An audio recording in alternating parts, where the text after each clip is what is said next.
Hello everyone, welcome to the channel physics flash.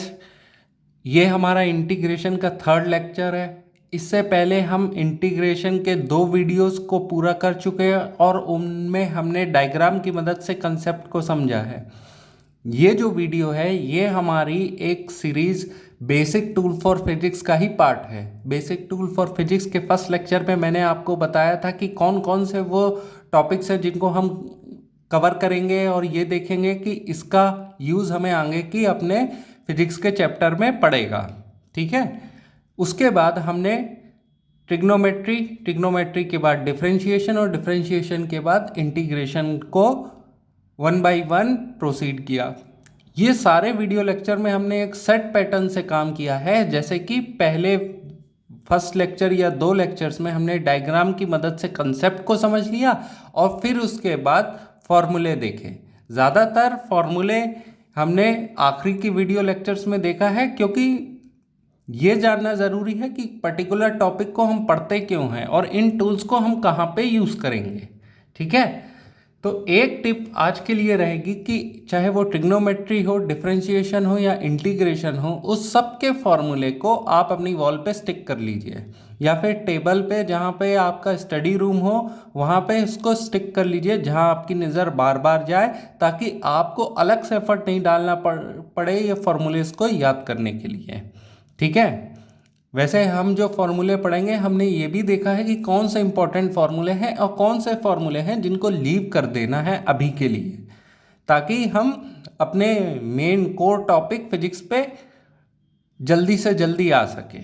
ठीक है, तो आज का ये लेक्चर शायद आखिरी लेक्चर होगा जिसमें हम फॉर्मूले और क्वेश्चन दोनों देख लेंगे।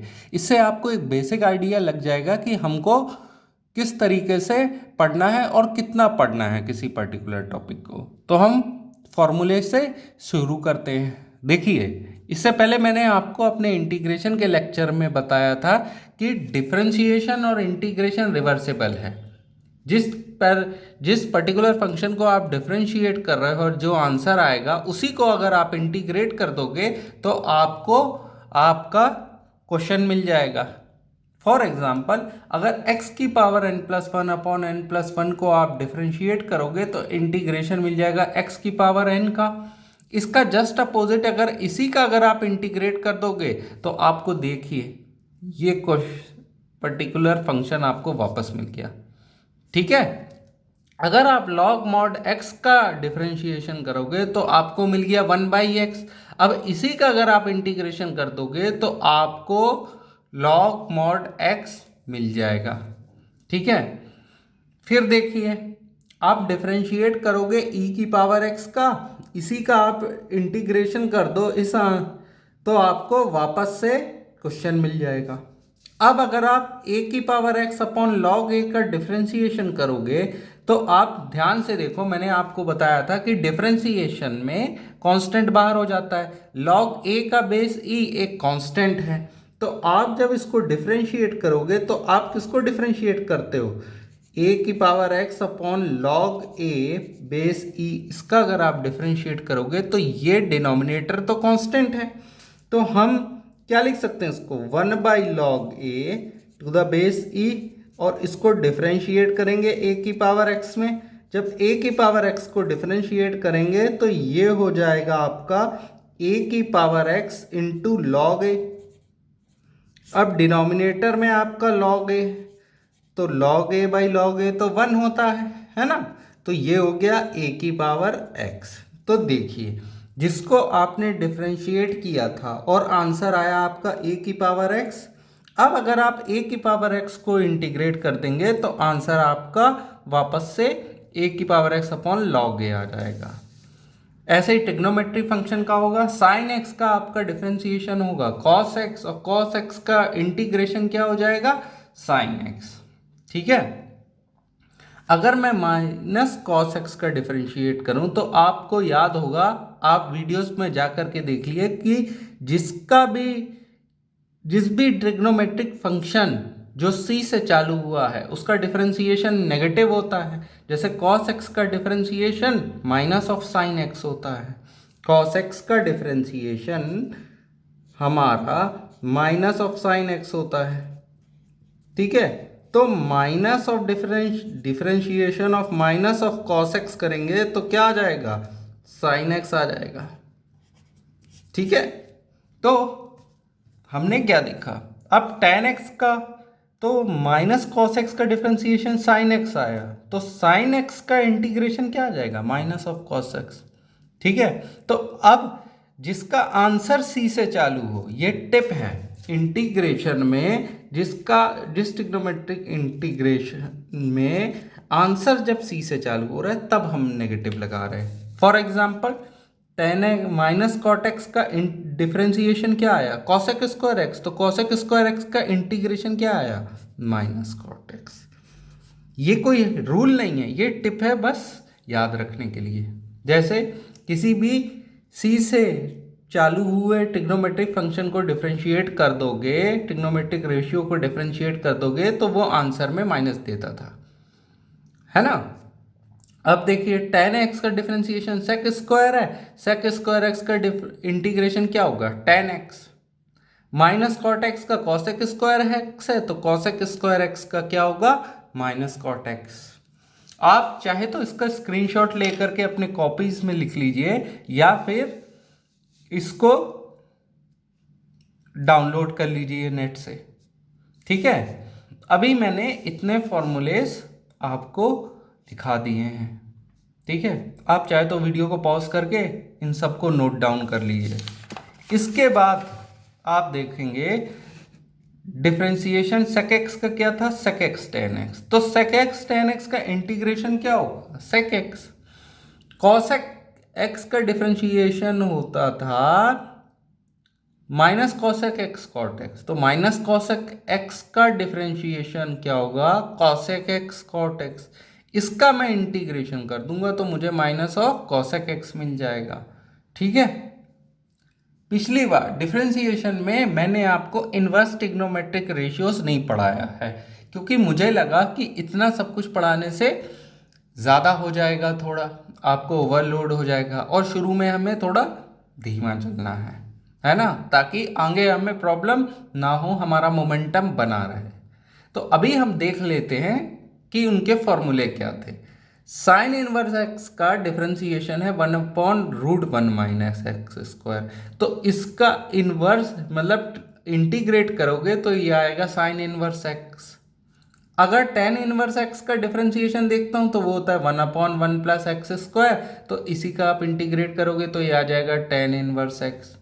अगर sec इनवर्स एक्स का डिफरेंशिएशन करोगे तो आ जाएगा 1/x√x स्क्वायर माइनस 1, इसी का इंटीग्रेट करोगे तो ये हो जाएगा sec इनवर्स एक्स। तो बात ये है कि हमें ये पता चल गया कि जिसका डिफरेंशिएशन हम कर रहे हैं इनवर्स ट्रिग्नोमेट्रिक, अगर इंटीग्रेशन करेंगे तो उसके आंसर को अगर इंटीग्रेट करेंगे तो वापस हम क्वेश्चन में पहुंच जाएंगे। तो ये कौन से फॉर्मूले हैं वो हमने सारे के सारे कवर कर लीजिए। ये सारे इंपॉर्टेंट फॉर्मूले हमने कवर कर लिए। ये बहुत ही बेसिक है, आपको शुरू में तो यही लगेंगे, और अगर कोई ऐसा इंटीग्रेशन आता है जो आपको लगता है टफ है तो उसको मैं वहीं पे सॉल्व करके बता दूंगा, और ये भी बता दूंगा कि उसका लॉजिक क्या है। ठीक है। तो अब नंबर 1, अब हम थोड़े से थ्योरम्स देख लेते हैं कि क्या थ्योरम्स हैं जिसमें इंटीग्रेशन को 1 बाय 1 आपको कवर करना है। ओके। तो नंबर 1 ये है कि हम देखते हैं एडिशन और summation function theorem, addition and subtraction theorem. Number 1, fx plus gx और ये दोनों को ऐड किया गया है। अगर फंक्शन कुछ इस तरीके से है, ठीक है, इसका मतलब क्या है, अगर मैं एग्जाम्पल दे करके बताऊं तो फॉर एग्जाम्पल आपका फंक्शन है x प्लस साइन एक्स, तो fx की जगह आपका x है और gx की जगह साइन x है, तो fx का इंटीग्रेशन आप अलग से करोगे और साइन एक्स का इंटीग्रेशन अलग से करोगे, ठीक है। तो इसका इंटीग्रेशन किया x dx और इसका इंटीग्रेशन साइन x का मैंने अलग से किया। तो इसका इंटीग्रेशन अगर आप फॉर्मूले देखे होंगे आपने, तो क्या होगा, x square by 2 plus sign x का इंटीग्रेशन क्या होता है, माइनस ऑफ कॉस एक्स, ठीक है। साइन एक्स का इंटीग्रेशन क्या होता है, minus of cos x plus of c. तो ब्रैकेट प्लस और माइनस आपका एक्स स्क्वायर बाई 2, ये हो जाएगा minus cos x plus c. तो ये आपका आंसर हुआ, ठीक है। तो फर्क नहीं पड़ता कि यहाँ प्लस हो या माइनस हो, ये प्लस के लिए भी एप्लीकेबल है और माइनस के लिए भी एप्लीकेबल है। तो अगर यहाँ प्लस है तो यहाँ भी प्लस होगा, यहाँ माइनस है तो यहाँ भी माइनस होगा। सेम चीज इसके लिए भी है। अगर यहाँ पे आपका प्लस दिया हुआ है, x प्लस साइन एक्स दिया हुआ है, तो आप यहाँ पे प्लस के नीचे माइनस लगा दो, यहाँ प्लस के नीचे माइनस लगा दो, ठीक है। तो यहाँ आंसर में क्या डिफरेंस हो जाएगा, अगर यहाँ x प्लस साइन एक्स था और हम डिफरेंशिएट करें सेम फंक्शन को, लेकिन दोनों के बीच में अगर कोई डिफरेंस आ जा रहा है तो उसको किस तरीके से सॉल्व करेंगे देख लेते हैं। तो मैंने कहा साइन में तो अभी तक तो कोई चेंज नहीं आया, तो ये हुआ x square by 2 minus integration of sine x क्या हो गया, minus of cos x plus of c. आप प्लस ऑफ सी अंदर भी रख सकते हो, ठीक है। एक्स स्क्वायर बाई 2 माइनस और माइनस क्या आ जाएगा, प्लस कॉस एक्स है प्लस सी, ठीक है। तो मैं देख रहा हूं कि अगर माइनस हो जा रहा है तो ये साइन चेंज हो जा रहा है, क्यों, plus into minus of cos x, ठीक है। तो आप देखोगे प्लस ऑफ सी, इसके आगे अगर साइन माइनस हो तो आप जैसे for example integration of sine x है, तो क्या हम ब्रैकेट में लिख सकते हैं इसको इस तरीके से, आप लोग क्वेश्चन कर सकते हो minus cos x plus c. हाँ बिल्कुल ठीक है, x square by 2 plus cos x minus of c, क्या ऐसे आएगा, हाँ बिल्कुल सही है, क्योंकि हमें नहीं मालूम है सी की वैल्यू क्या है। तो अगर नेगेटिव भी होगा तो कोई फर्क नहीं होगा, या पॉजिटिव भी है तो भी कोई फर्क नहीं होगा। मेन है क्या ये हमारा टर्म सेम आया कि नहीं आया। ये कांस्टेंट फंक्शन बताता है कि आपको इंटीग्रेशन की नॉलेज है कि नहीं है ना। तो अगर आप इस तरीके से भी लिख रहे हो तो कोई प्रॉब्लम नहीं है, क्योंकि कांस्टेंट की वैल्यू तो हमें पता नहीं, ये जीरो भी हो सकता है। अगर c जीरो है, फॉर एग्जांपल c जीरो है, तो ये वाला टर्म तो बराबर है, इसमें कोई अंतर नहीं है, ठीक है। तो कांस्टेंट के साइन से आप बिल्कुल भी घबराए नहीं, अगर आपका साइन चेंज हो भी जाता है तो आपका आंसर करेक्ट है, क्योंकि प्राइमरी जो आपका फंक्शन है वो सेम आ रहा है, x square by 2 plus cos x square by 2 plus cos x same है, ठीक है। तो फर्स्ट थ्योरम है आपका सम एंड सब्ट्रैक्शन थ्योरम। ये थ्योरम नंबर 1 आपको पता होना चाहिए कि अगर एडिशन और सब्ट्रैक्शन है तो दोनों फंक्शन को अलग अलग इंटीग्रेट करना है। मैंने तुरंत एग्जाम्पल आपको बता दिया है, ठीक है, ज़रा भी इसमें टाइम वेस्ट नहीं किया है।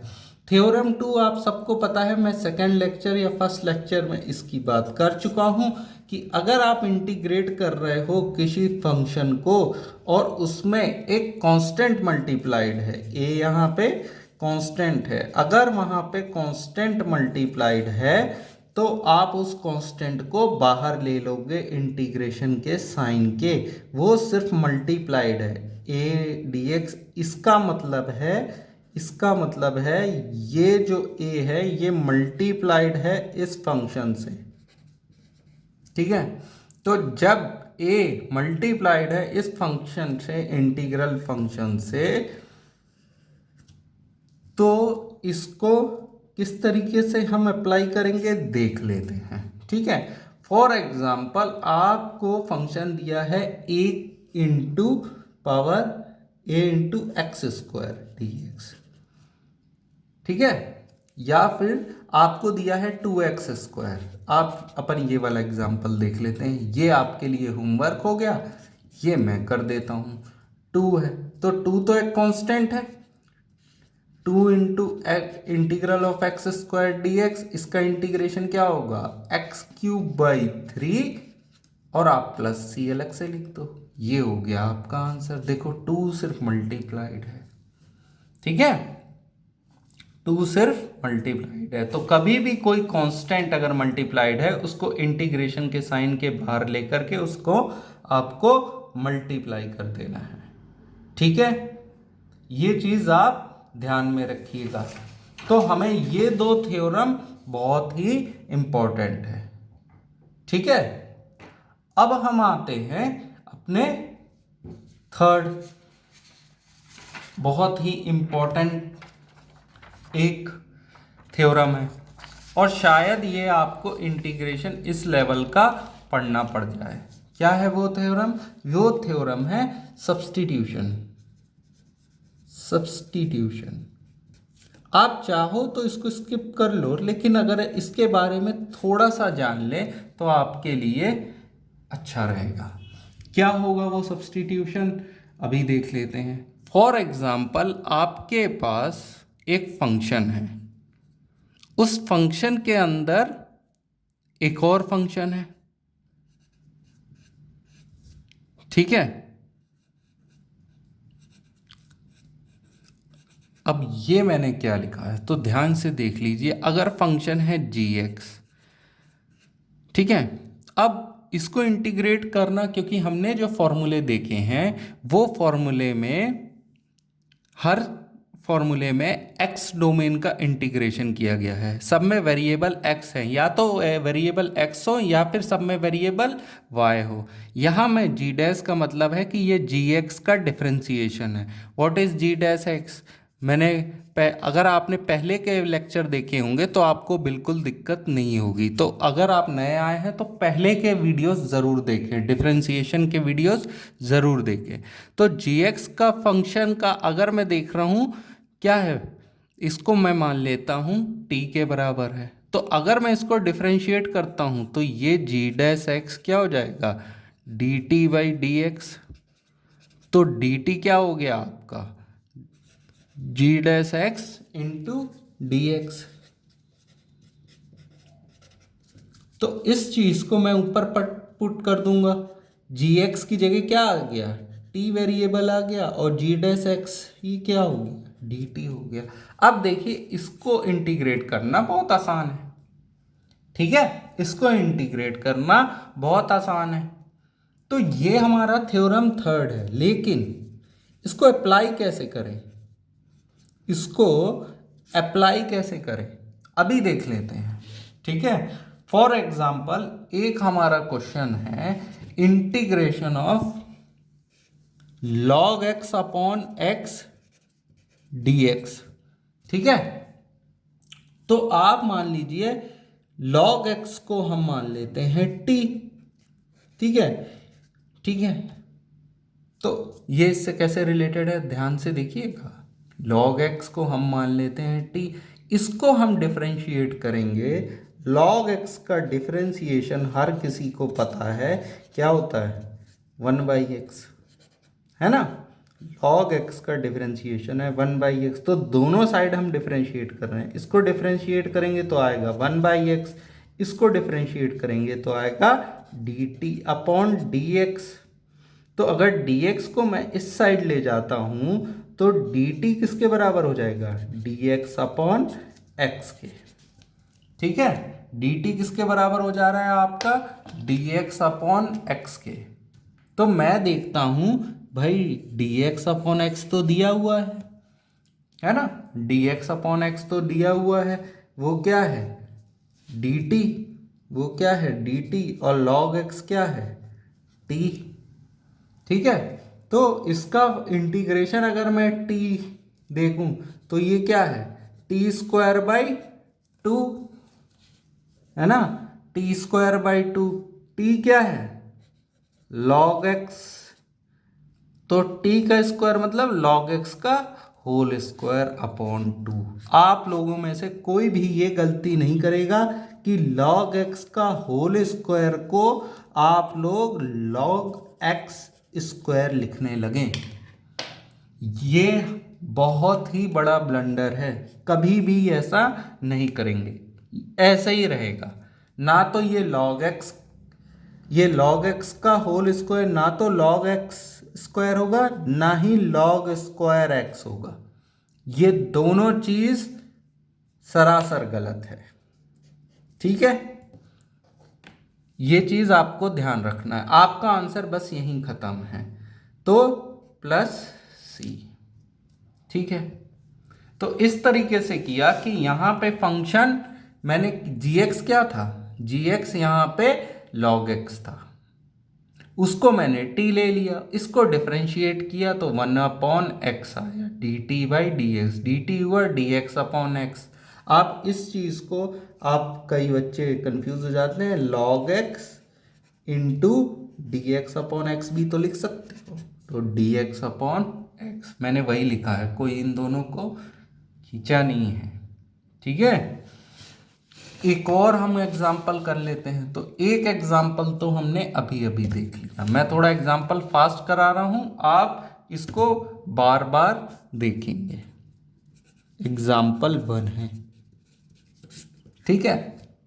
अब एग्जाम्पल सेकंड देख लेते हैं, एग्जाम्पल सेकंड देख लेते हैं, एग्जाम्पल 2। एग्जाम्पल 2 में आपको दिया हुआ है sec square log x dx whole upon x। ठीक है, तो इसमें मैं देख रहा हूं कि log हमें किसका इंटीग्रेशन मालूम है, हमें सेक स्क्वायर x का इंटीग्रेशन मालूम है। ठीक है, हमें सेक स्क्वायर x का इंटीग्रेशन मालूम है, सेक स्क्वायर log x का इंटीग्रेशन नहीं पता है। ठीक है, अगर आप ध्यान से देखेंगे तो हमें सेक स्क्वायर x का इंटीग्रेशन पता है, हमें सेक स्क्वायर x का इंटीग्रेशन पता है, वो होता है tan x, पर इसका तो इंटीग्रेशन नहीं पता सेक स्क्वायर log x का। तो हम log x को क्या ले लेंगे, हम log x को ले लेते हैं t। अब इसको डिफरेंशिएट करें तो log x का डिफरेंशिएशन तो 1/x है, ये हो गया dt बाई dx। तो dx अपॉन x क्या हो रहा है dt। ठीक है, तो इंटीग्रेशन ऑफ सेक स्क्वायर, अब log x है, log x को तो हम ऑलरेडी t लिए, dx अपॉन x को क्या ले लिए हैं dt। तो सेक स्क्वायर t dt, इसका इंटीग्रेशन क्या होगा, देखिए सेक स्क्वायर x dx का अगर इंटीग्रेशन tan x है तो सेक स्क्वायर t dt का क्या हो जाएगा tan t प्लस सी। अब देखिए मैंने बोला था अगर x है वेरिएबल तो dx से इंटीग्रेट होगा। ठीक है, कौन सा वेरिएबल है, x y z फर्क नहीं पड़ता, t u v। ठीक है, फॉर्मूला सब में सेम रहेंगे, क्योंकि आप x है तो x के टर्म में उसको इंटीग्रेट करना है, y है तो y के टर्म्स में x, z है तो dz, t है तो dt, वही किया हमने। अब t की जगह क्या आ जाना चाहिए log x, तो t की जगह आया tan log x प्लस सी, ये आया आपका आंसर। तो आप देखेंगे कि किस तरीके से हमने सब्स्टिट्यूट किया है। ठीक है, किस तरीके से हमने सब्स्टिट्यूशन मेथड को अप्लाई किया है। इसके बाद मैं आपको एक और क्वेश्चन करा देता हूं ताकि किसी भी तरीके का आपको डाउट दिमाग में नहीं रहना चाहिए। ठीक है, तो एक क्वेश्चन और कर लेते हैं, इस क्वेश्चंस को करने के बाद आप में किसी भी तरीके की डाउट नहीं रह जाएगा। ठीक है, तो क्या मैं इसको इंटीग्रेट करता हूँ, देखते हैं। फॉर एग्जाम्पल हमारा एक और क्वेश्चन हम लिख लेते हैं ट्रिग्नोमेट्रिक से। दोनों फंक्शन ट्रिग्नोमेट्रिक के होंगे। हमने दो एल्जेब्रिक देख लिए, एक लॉग और एक ट्रिग्नोमेट्रिक देख लिया, एक ट्रिग्नो, और अब दोनों ट्रिग्नोमेट्री होंगे। तो अगर हमको फॉर एग्जांपल इंटीग्रेट करने आया cube x sine x d x, तो साइन एक्स को हम क्या ले लेंगे, टी। हाँ, तो हमको सब्स्टिट्यूशन मेथड इस्तेमाल करके इस क्वेश्चन को करना है। ठीक है, तो हम क्या देखते हैं, क्या हम साइन एक्स को टी ले सकते हैं? अगर हम साइन एक्स को टी ले लेंगे और कॉस इसका डिफरेंशिएट करेंगे तो ये आ जाएगा cos x d t by d x. Cos x d x equal to d t. तो कहीं से कॉस एक्स डी एक्स आपको मिल रहा है ना, कहीं से cos x dx मिल रहा है। अगर मैं इसको इस तरीके से रखूँ cos क्यूब एक्स dx, तो क्या ये चीज़ पॉसिबल है? नहीं। तो हम sin x को t नहीं ले सकते। तो किसका डिफरेंशिएशन इंटीग्रेशन हमें नहीं पता है। हमें sin x का तो इंटीग्रेशन पता है, हमें cos क्यूब x का इंटीग्रेशन नहीं मालूम है, इसका इंटीग्रेशन नहीं मालूम है। तो हम cos x को क्या ले लिया हमने, t, और पुट कर, तो cos x का डिफरेंशिएशन करेंगे तो cos x का differentiation minus of sine x और t का differentiation dt by d x. तो minus sine x dx equal to dt है ना, माइनस साइन x dx क्या हो जाएगा, dt माइनस ऑफ dt। तो cos x में अगर मैंने cos x की वैल्यू t यहाँ पुट करेंगे तो ये क्या हो जाएगा, t cube sine x dx हो जाएगा multiplication of minus of dt। तो ये क्या हो जाएगा, माइनस साइन बाहर, टी क्यूब का इंटीग्रेशन क्या हो जाएगा, minus t raise to plus of c. अब t हमने क्या लिया था, cos x को हमने t लिया था, तो t की वैल्यू cos x पुट कर दीजिए तो ये क्या हो जाएगा, cos raise to 4x upon 4 plus of c। ये आया आपका आंसर। अगर आपने पुराने लेक्चर्स देखे होंगे तो आपको पता होगा कि जब भी साइन एक्स या कॉस एक्स का होल स्क्वायर करते हैं तो उसको हम साइन स्क्वायर एक्स लिख सकते हैं। ठीक है, लॉग में ये केस नहीं होता है, अभी के लिए बता देता हूँ क्यों नहीं होता है। लॉग आप पढ़ोगे तो आपको पता चल जाएगा। ठीक है, ठीक है, हमेशा साइन एक्स का whole square sine square x होगा, साइन एक्स स्क्वायर नहीं होगा, टोटली रॉन्ग है। ठीक है, तो सब्स्टिट्यूशन मेथड को हम किस तरीके से यूज करते हैं हमने ये भी देख लिया। ठीक है, सब्स्टिट्यूशन मेथड को हम किस तरीके से यूज करते हैं हमने वो भी देख लिया। अब हमारे ये थ्योरम्स तो हो गए, 3 तरीके से तो थ्योरम्स हमने कर लिए हैं, है ना। इसके अलावा जो चीज़ यूज होती है वो है आपकी डेफिनेट इंटीग्रल। क्या होता है, डेफिनेट इंटीग्रेशन। अब इसको कैसे करेंगे, मैंने डेफिनेट इंटीग्रेशन क्या होता है वो तो मैंने समझा ही दिया था। एक डेफिनेट अमाउंट ऑफ एरिया, किसी कर्व का एक पर्टिकुलर एरिया, ठीक है,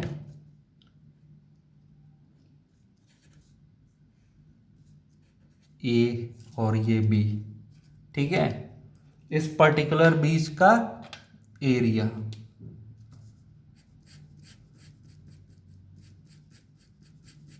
ये एरिया, इसके बीच का एरिया, है ना। तो अगर कर्व है फंक्शन एफ एक्स, तो इसका एरिया अगर मैं निकालना है तो a to b f x d x, ये मैं आपको पहले बता चुका हूं, है ना। कर्व क्या होता है। अब लोअर लिमिट मतलब जहां से एरिया कैलकुलेट करना स्टार्ट कर रहे हैं अपर लिमिट। तो अगर फॉर एग्जांपल इस फंक्शन एफ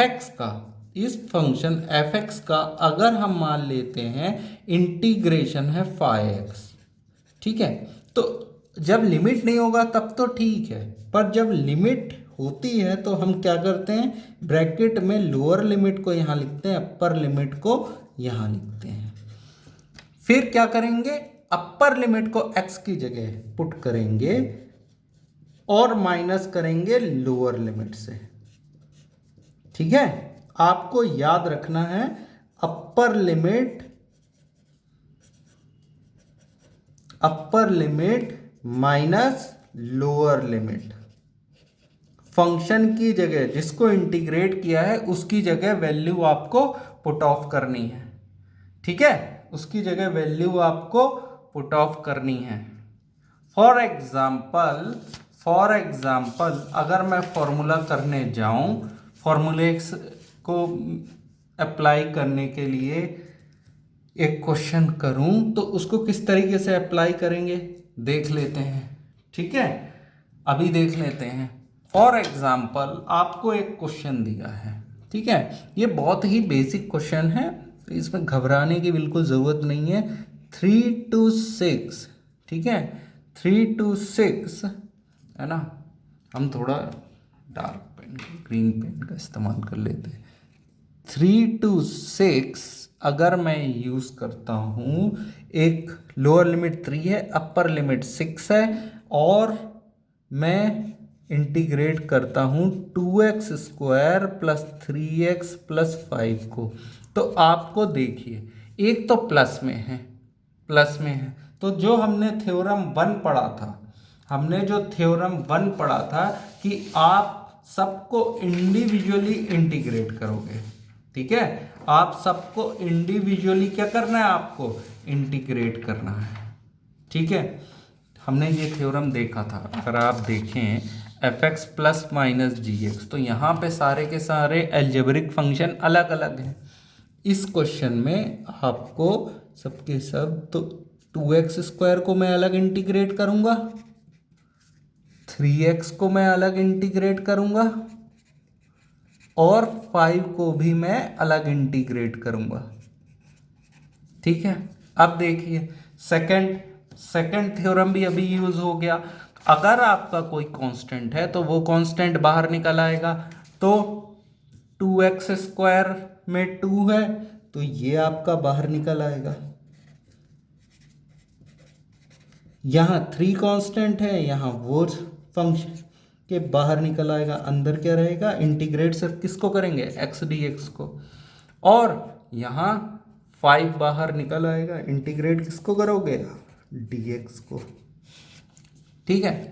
तो x स्क्वायर का इंटीग्रेशन क्या होगा आपका, x क्यूब बाई 3, ठीक है, x क्यूब बाई 3, ठीक है। और लोअर लिमिट क्या है 3, अपर लिमिट क्या है 6, ठीक है। उसी तरीके से x का इंटीग्रेशन करोगे क्या आ जाएगा, x square by 2, lower limit क्या है 3, इंटीग्रेशन 6, ठीक है। dx का इंटीग्रेशन है x, लोअर लिमिट है क्या आपका 3, अपर लिमिट क्या है आपका 6, है ना। तो अब किस तरीके से, देखिए मैंने बोला था upper limit minus lower limit, है ना। हमें करना है upper limit minus lower limit. तो x की जगह पहले आप 6 को पुट कीजिए, तो ये क्या आ जाएगा 6 का क्यूब, माइनस लोअर लिमिट को पुट करना है तो x की जगह 3 पुट कीजिए, तो 3 का क्यूब अपॉन 3, ठीक है। Upper limit minus lower limit, x की जगह 6 को पुट करेंगे तो ये हो जाएगा 6 स्क्वायर, लोअर लिमिट पुट करेंगे तो माइनस 3 का स्क्वायर। उसी तरीके से upper limit minus lower limit, upper limit है 6 माइनस लोअर लिमिट है 3। ठीक है, ये हो गया। इस तरीके से हम अपने थ्योरम को या फॉर्मूले को अप्लाई करते हैं। ठीक है, किसी भी तरीके की इसमें कोई प्रॉब्लम नहीं आएगी आपका। तो 6 का क्यूब हुआ 260 minus 27 whole upon 3, 36 minus 9 whole upon 2 plus 5 into 3। अब आप लोग इतने होशियार हैं कि इसको कर सकते हैं, तो आंसर आप कमेंट बॉक्स पे लिखेंगे। ठीक है, आंसर आप कमेंट बॉक्स पे लिखेंगे। ठीक है, अगर आपने पढ़ा है और आपको समझ में आया तो आप इसका आंसर कमेंट बॉक्स पे लिखेंगे।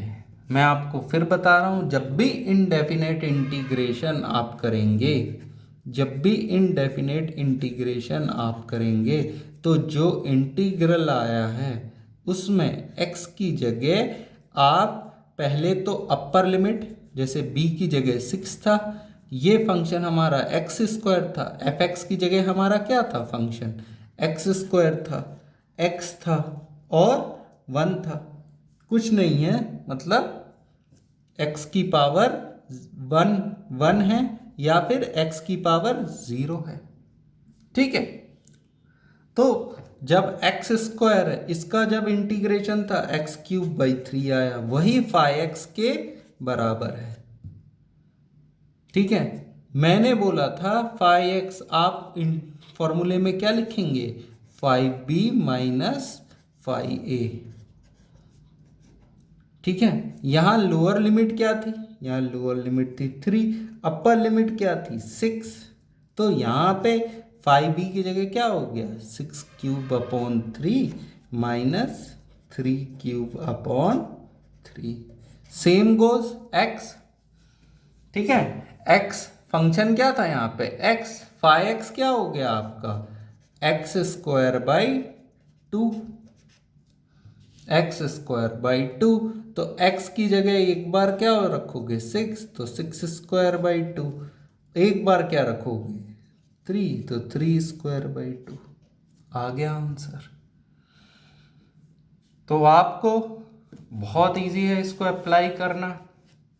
आप बार बार क्वेश्चन कीजिए, है ना, आप बार बार इसको इनके क्वेश्चंस कीजिए, आपको कोई प्रॉब्लम नहीं होगी।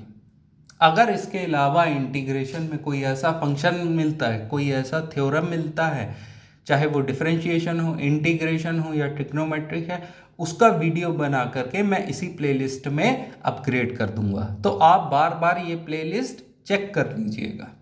ओके, है ना।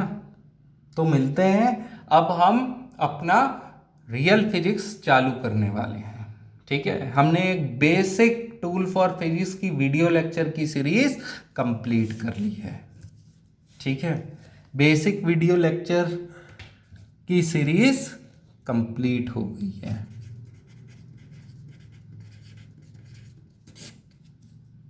ठीक है, इसके बाद अब हम वेक्टर्स पढ़ेंगे। बीच में मुझे क्योंकि सुनने में आया है कि काफ़ी सारे बच्चों को लॉग की जानकारी नहीं है, लॉगरिथम उन्होंने नहीं पढ़ा रहता है, तो मैं लॉगरिथम की भी वीडियो अलग से बनाऊंगा। लॉगरिथम क्या होता है, लॉगरिथम फंक्शन क्या होते हैं, उसकी वीडियोस मुझे बनाना होगा। पर मुझे लगता है कि अब हमें वेक्टर स्टार्ट कर देना चाहिए, इसलिए क्योंकि वो 12th के स्टूडेंट्स के लिए भी बहुत ही इम्पोर्टेंट है, तो वो भी कवर कर लेंगे और 11th के स्टूडेंट्स भी उसको अच्छे से समझ सकेंगे। Thank you. आप लोग इतने अच्छे से पूरी वीडियो लेक्चर्स को अगर देख रहे हैं, आपको इसमें आगे बहुत हेल्प मिलने वाली है। Good bye. एंड जय हिंद।